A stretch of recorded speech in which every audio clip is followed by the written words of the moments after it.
Hello, everyone, and welcome to the Friend Leigh Show. I am your friend and host, Leigh, and I think I'm supposed to do that in the reverse. I'm your host and friend, Leigh. I'm so excited for this show.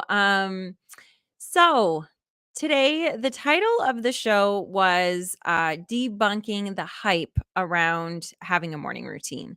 And if you're here, I want to hear from you. So go ahead and put your comments, your questions, all of the things in the comment section. This episode is more for it's for all of us, but it's more for the audio version. So if you are listening to this in the audio version of the podcast, hello. And tomorrow is going to be our big where we will kind of unravel everything that we've talked about today. And we will do that's like our community show, our live show where we do all the comments. I will say sometime at the end of this podcast episode to go to the comments and bring those up live so we can still have a conversation about it now.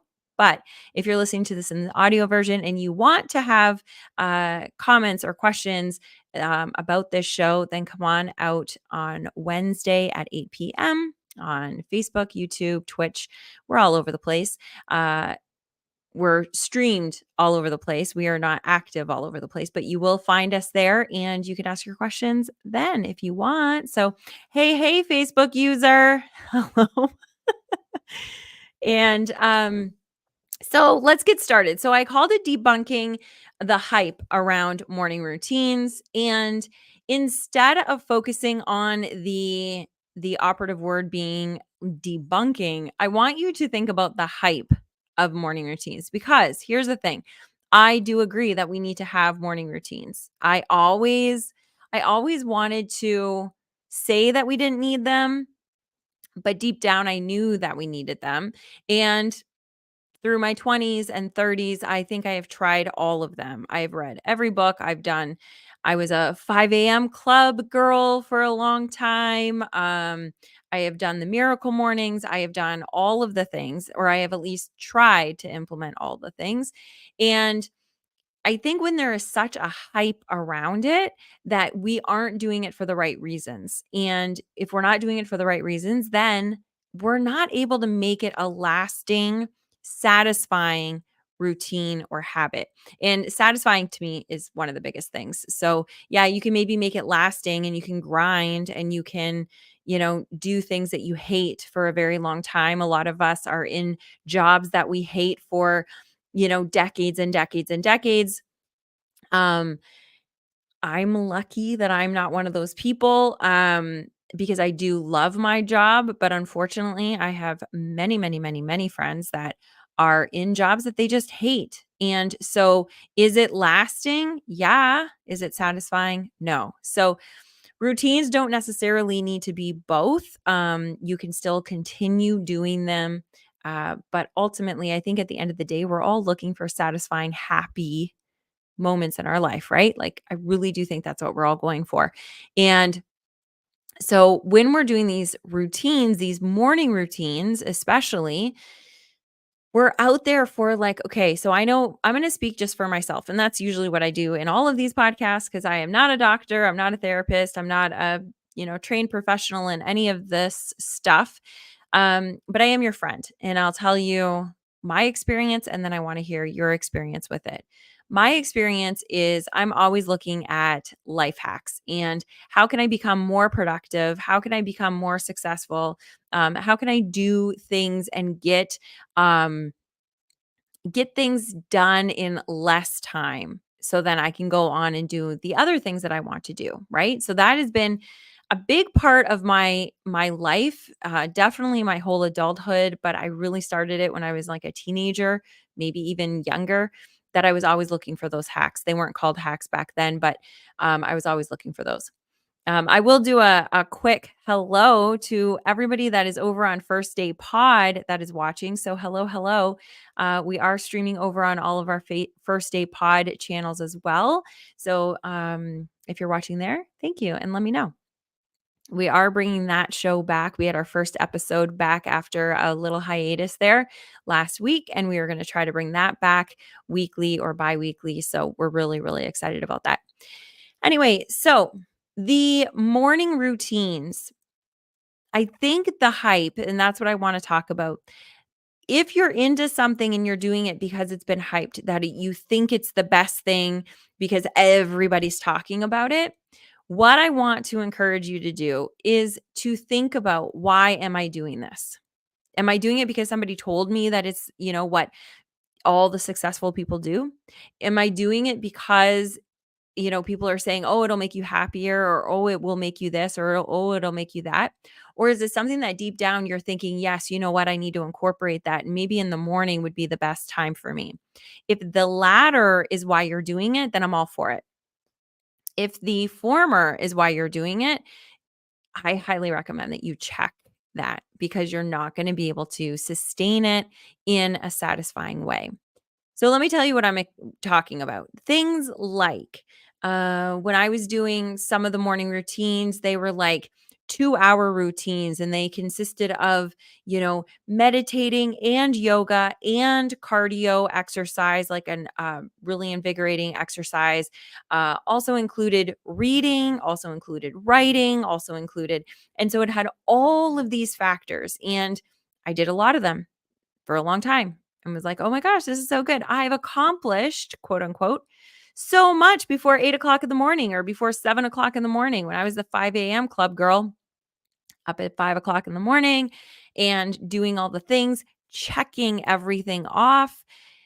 But I wasn't satisfied because I was doing it because I had to, not because I wanted to. I was doing it because I was following a program instead of following my intuition, my heart, my what I wanted to do. So when we're looking at routines, I'm all for them, especially as I get older, especially, and I don't mean to always be talking about ADHD, but it always seems to come up when I'm talking about life in general, because that's the lens that I have, because I do have to be cognizant of it. And so routines help me in that.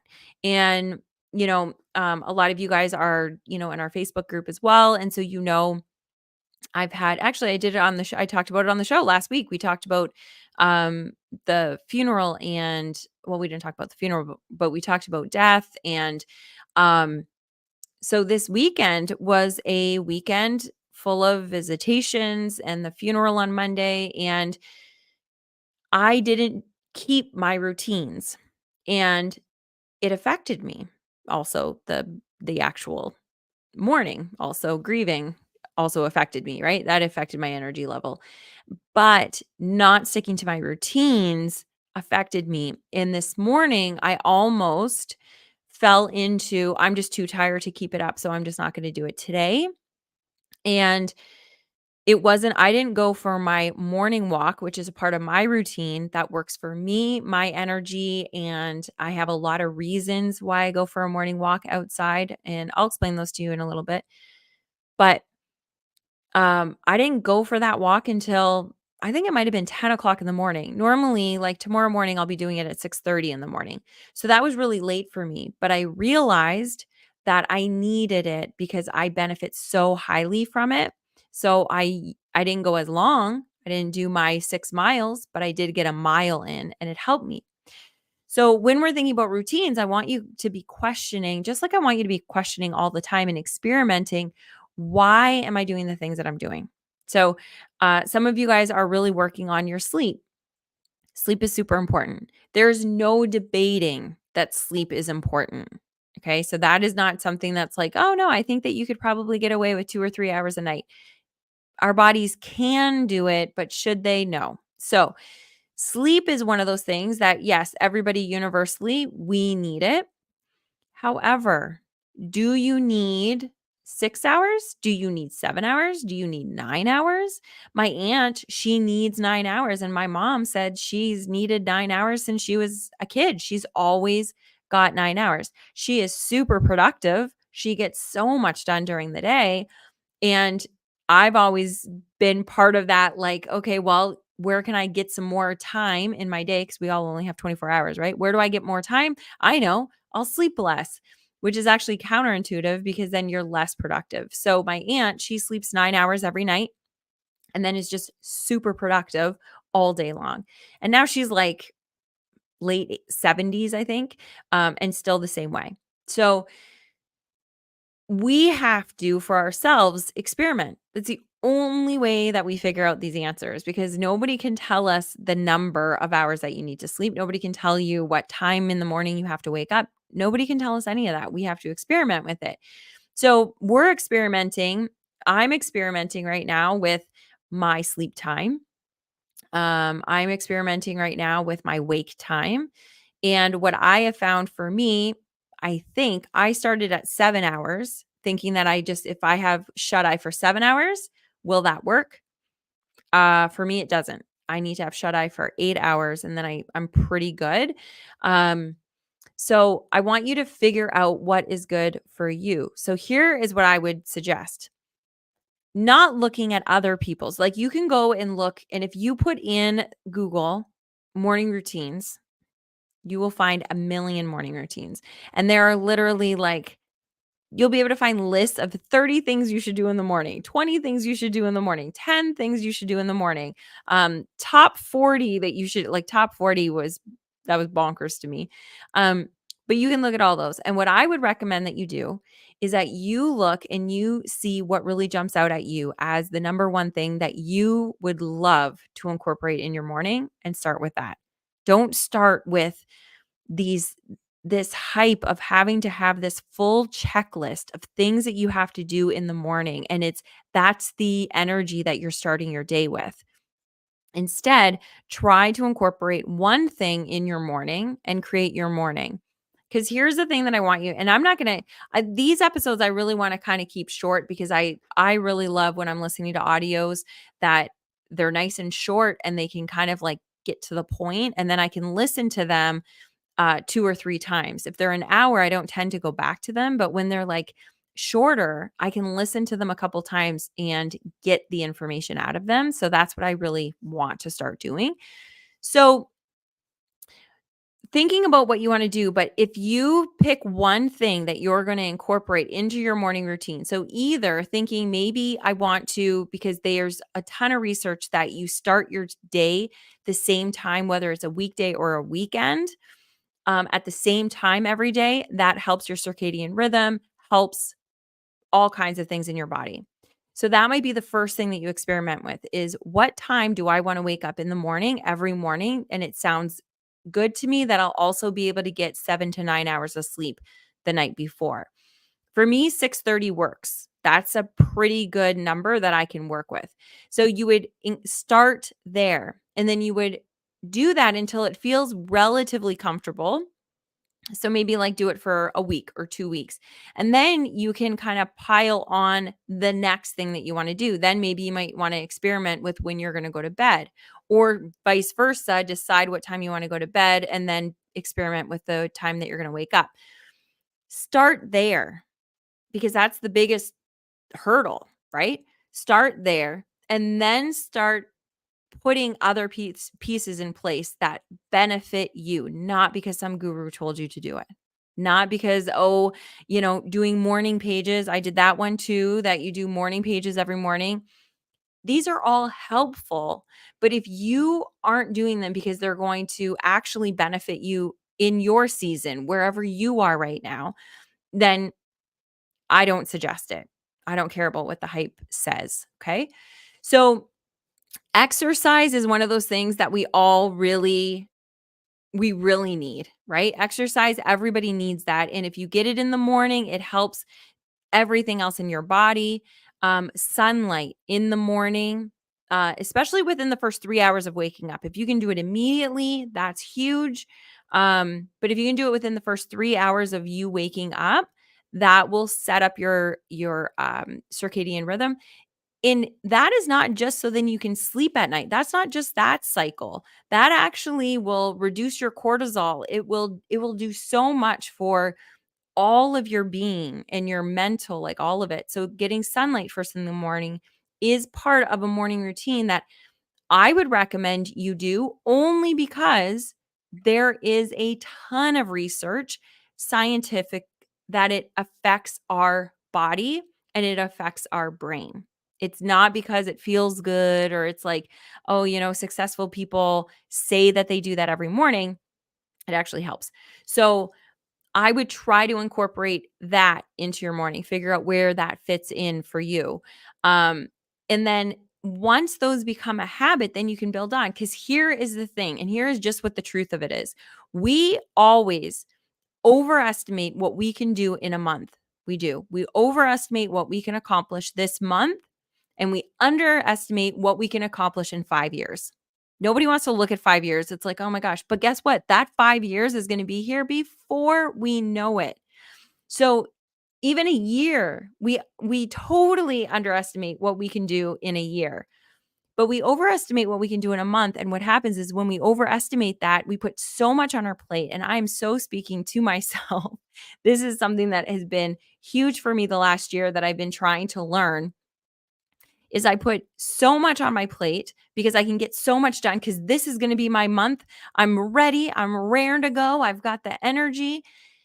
And then I don't hit it. And then now I'm not going to sustain it. Now I got to figure something else out. Well, that didn't work. So what will work? Instead of starting slow and building on each other. And then before you know it, at the end of the year, you look back and you're like, man, this is pretty cool. I'm going to bed at the same time. I'm waking up at the same time. I'm feeling good. I'm sleeping better. My body feels good. Like I feel more relaxed. Oh my gosh, I can't believe like I've started my day with water and sunlight and exercise. And how did this happen? And it happened little steps at a time. Because the way that I look at it is, when you have kids and you're looking at them every day and they're growing just a little bit every day, we don't really see that they're growing, right? When you see that they're really growing is when you see pictures of what they looked like just a year ago and it's like, "Oh my gosh," or you do the measuring on the wall and you're like, "Oh my gosh, you've grown so much in the last year." Or when somebody that hasn't seen your kid comes and sees them and says, "Oh my gosh, you're sprouting up like a on a weed."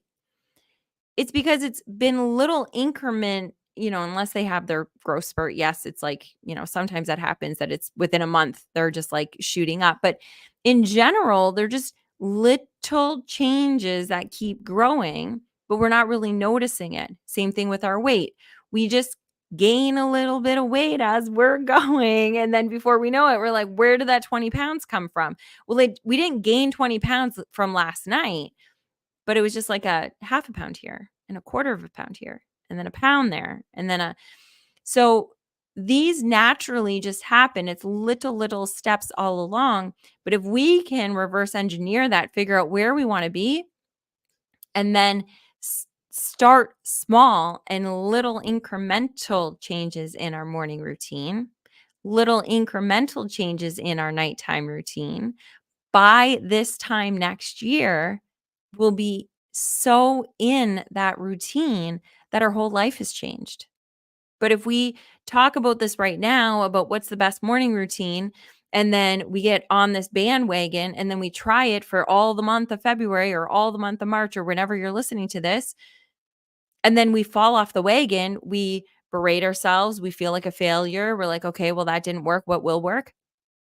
And then we don't do it. And then we have to find something else and we have to go back to the drawing board. This way, if you start and you're like, "Oh, okay, yeah, you know what? I thought 6:30 was going to work for me, but actually it's not going to. I need a little bit more sleep. So 8 hours isn't enough for me. I need 8.5 hours. I'm going to wake up at 7 o'clock." But instead of now, if you had a full 15 things that you had to do in the morning and now you shift your wake up time for half an hour, now you have to shift all those other things. The ones that were at the end you can't do because you have to go to work. Now it's like all scattered and you can't figure it out. If you only focused on when you're going to wake up and when you're going to go to bed and get that feels good, and then built from there, you'll only add what you have available. Right now you're like, okay, now I have an hour before I have to jump in the shower and get ready for work. So what can I fit in that hour? Let me pick one thing that's maybe 20 minutes or 15 minutes and work on that first. And then I'll pick the next thing. So I'm going to go to the comments because that was about 20 minutes. I'm going to go to the comments now. So if you're listening to this in the audio, this might be a little bit back and forth for you, but And then we'll do that. And then we will end up this episode. And then I want you guys to come back here tomorrow night at 8 o'clock. So every Wednesday at 8 p.m. And we can discuss this further because I want to know what your morning routines are. I want you to think about this all or nothing mindset, about this, 30 days compared to a year mindset.